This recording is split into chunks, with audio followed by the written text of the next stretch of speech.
তিনি ছুঁয়ে দিলে বোবা কথা বলে, বধির কানে শোনে, প্রতিবন্ধীরা উঠে দাঁড়ায়। সামাজিক যোগাযোগ মাধ্যমে এমন অদ্ভুত চিকিৎসার ভিডিও প্রচার করা সেই আলোচিত সমালোচিত ব্যক্তিত্ব এবার বাংলাদেশে আসার আগ্রহ প্রকাশ করেছেন।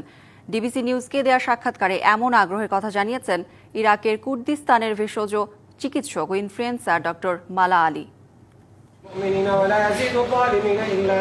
সামাজিক যোগাযোগ মাধ্যমে ছড়িয়ে পড়া ভিডিওগুলোতে দেখা যায় মালা আলী কোরআন তেলাওয়াত করে ছুঁয়ে দিলে বোবারা কথা বলে, বধির কানে শোনে, আর শারীরিক প্রতিবন্ধী উঠে দাঁড়িয়ে হাঁটতে শুরু করেন। কেউ কেউ দাবি করেন তার স্পর্শে চোখের অন্ধকারও কেটে যায়। কোরআন তেলাওয়াতের সঙ্গে সঙ্গে স্পর্শ করে রোগীকে সুস্থ করে তুলছেন বলে প্রচার করা হয়। এমন সব অলৌকিক দৃশ্য নিয়ে এরই মধ্যে সামাজিক যোগাযোগ মাধ্যমে ভাইরাল হয়েছেন বিশ্বজুড়ে আলোচিত আধ্যাত্মিক চিকিৎসক ডক্টর মালা আলী কুর্দিস্তানি। বধির ব্যক্তি কানে শোনে না, তিনি শুধু কোরআনের আয়াত করে ফু দেন, আল্লাহ পাক রব্বুল আলামিন এই কোরআনের পাওয়ারে তাকে সুস্থ করে দেন। তার জিহ্বাটা ধরে খুব হালকা করে সে আলতো করে টান দিচ্ছে এবং কোরআন কারীমের আয়াত তেলাওয়াত করতেছে। ডিবিসি নিউজকে দেয়া এক সাক্ষাৎকারে আলোচিত মালা আলী জানিয়েছেন, বাংলাদেশ সরকারের অনুমতি পেলে খুব শিগগিরই বাংলাদেশ সফরে আসবেন।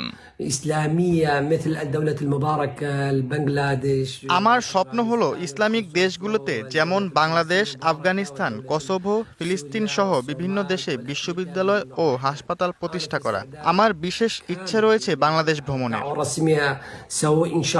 250 ধরনের ভবিষ্যৎবাণীমূলক ও ভেষজ ওষুধ তৈরি করেছেন বলে দাবি করে তিনি জানান, যা শুধু স্বাস্থ্যের জন্য নয়, দেশের অর্থনীতিকেও শক্তিশালী করবে। তার চিকিৎসার সুযোগ করে দেওয়ার নামে দালাল চক্র থেকে সতর্ক থাকার আহ্বান জানিয়ে ডক্টর মালা আলী বলেছেন, তার চিকিৎসা ফ্রি। এদিকে দীর্ঘদিন ধরেই বিতর্কের মুখেও আছেন মালা কুর্দিস্তানি। তার বিরুদ্ধে বেআইনি চিকিৎসা কার্যক্রম চালানোর অভিযোগে একাধিকবার গ্রেপ্তারের খবরও গণমাধ্যমে প্রকাশিত হয়েছে, তবে তা অস্বীকার করেন তিনি।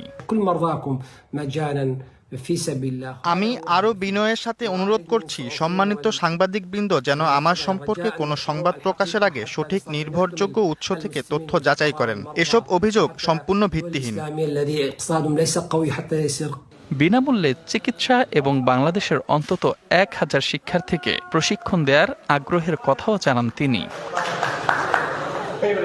DBC news desk.